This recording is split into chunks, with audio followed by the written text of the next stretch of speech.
So friends, this month in our teaching on simplicity, I want to invite you to be attentive to your desires. Like, what is it that you find yourself wanting, and how might you engage in a little bit of training of your desires? So one of the ways that we train our desires and what we believe about the world and about ourselves and about our relationship with the things in the world, one of the ways that we train all of that is through practice of what the earliest monastic traditions called asceticism. Again, this is from the Greek word askesis, which means to train. It's like the training that you would undertake by going to the gym or working out or going on a run. And listen, as a reminder, when we talk about simplicity, we're primarily interested in simplicity of our relationship with four areas: food, clothing, technology, and possessions. It doesn't necessarily mean that you're always going to eat simple food or wear simple clothing or not use complex technology. Our commitment to simplicity is really rooted in what's happening on the inside, that it might be manifesting in complexities to our relationship to those four particular areas. So, for example, if in the middle of the day I'm thinking about the cocktail that I want to drink after dinner, we're not going to automatically assume that that is a bad thing. The question is whether or not this desire or thought is attached to something. Or if you wake up wondering whether the stocks that you've invested in are up or down this week, or if there's some anxiety brewing in you, not only is this happening in relation to something external in the world, okay, the stock market's down, I feel anxiety or whatever it is for you, but the presence of that anxiety does further work of shaping desire and belief. It's just like two-way street with reciprocity. External events impact our internal disposition, which then ends up shaping what we believe about the world and what we want in the world, what we want for the world. And then that drives us to act and behave in a certain number of ways. This is just basic human psychology and the way that our spiritual life works.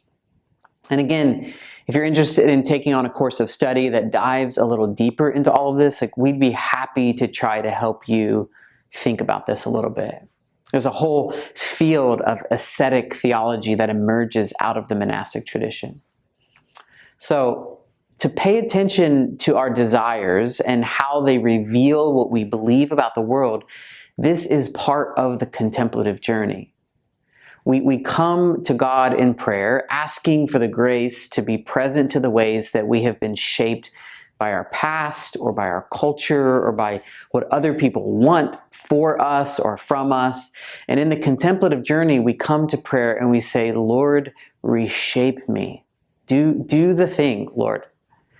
And so as we look at our commitment to simplicity as part of our rule of life, and as we think about this year, about asceticism and training, I'd love to invite you to spend some time thinking about what came up for you in your yearly examen last month.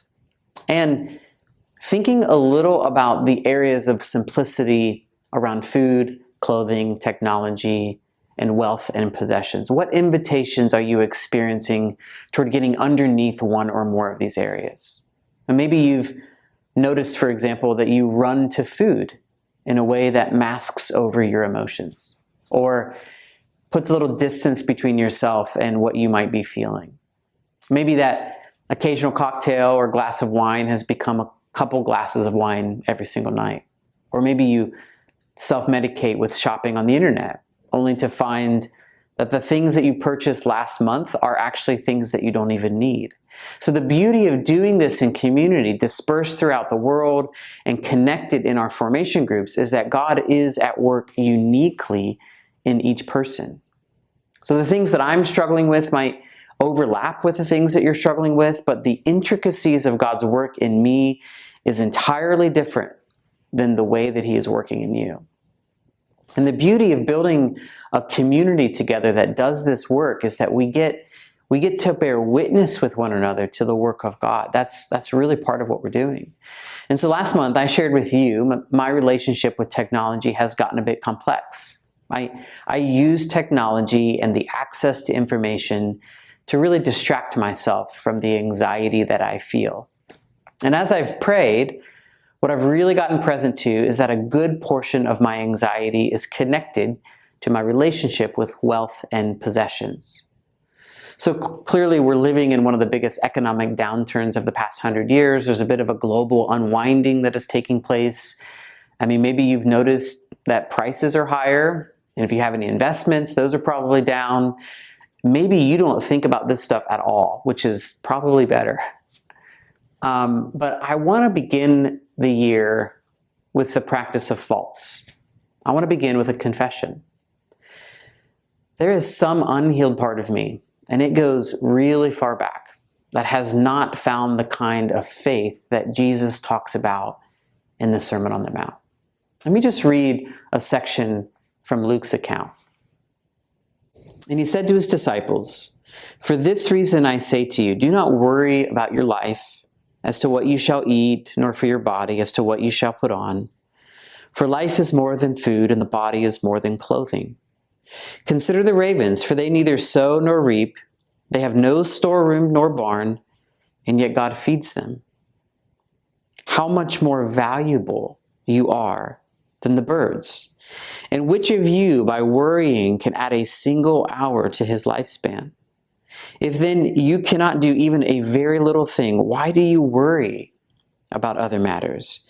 Consider the lilies, how they grow. They neither toil nor spin, but I tell you, not even Solomon in all of his glory clothed himself like one of these. But if God so clothes the grass in the field, which is alive today and tomorrow is thrown into the furnace, how much more will he clothe you, you men of little faith? And do not seek what you will eat and what you will drink, and do not keep worrying, for all of these things the nations of the world eagerly seek, but your Father knows that you need these things. But seek first his kingdom, and these things will be added to you. Do not be afraid, little flock, for your Father has chosen gladly to give you the kingdom. Sell your possessions and give to charity. Make yourselves money belts which do not wear out, an unfailing treasure in heaven where no thief comes near nor moth destroys. For where your treasure is, there your heart is also."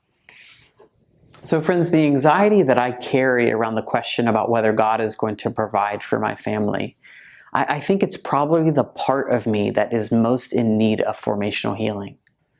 Friends, God has always provided for me. He's always provided for my family. And at the core of my being, I know that God is going to provide. But what is also true is that there are beliefs and desires in me that are rooted in trauma and idolatry and sin. And these show up for me in anxiety about wealth and possessions. Plain and simple. That's just what's true.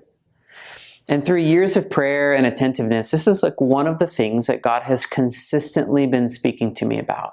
It's a deep thing in me. He's been consistently reminding me that the invitation of the gospel is to seek first the kingdom of God, and God will take care of you.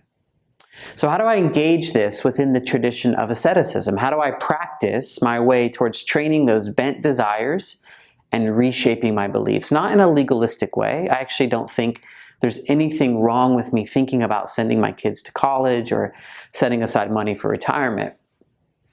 But planning for something and taking responsibility for something is different than feeling anxious about it.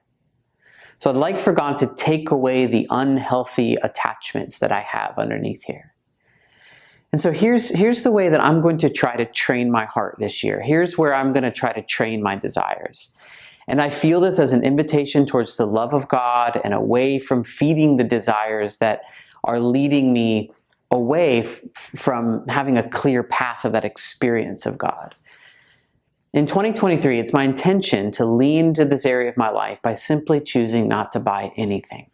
Like beyond food and replacing clothing that is worn out, I'm going to fast from buying stuff. And here's the thing, I don't actually need anything. But I was thinking about getting like a really cool hand pump espresso machine, and I've been wondering about a couple other things that I want. I don't actually tend to be somebody that buys a lot of stuff, but I don't know how this works for you, but there's almost always something that I have my eye on. There's almost always something that looks cool. Like, I don't know whether this is true for you, but we live in a culture with lots of cool things.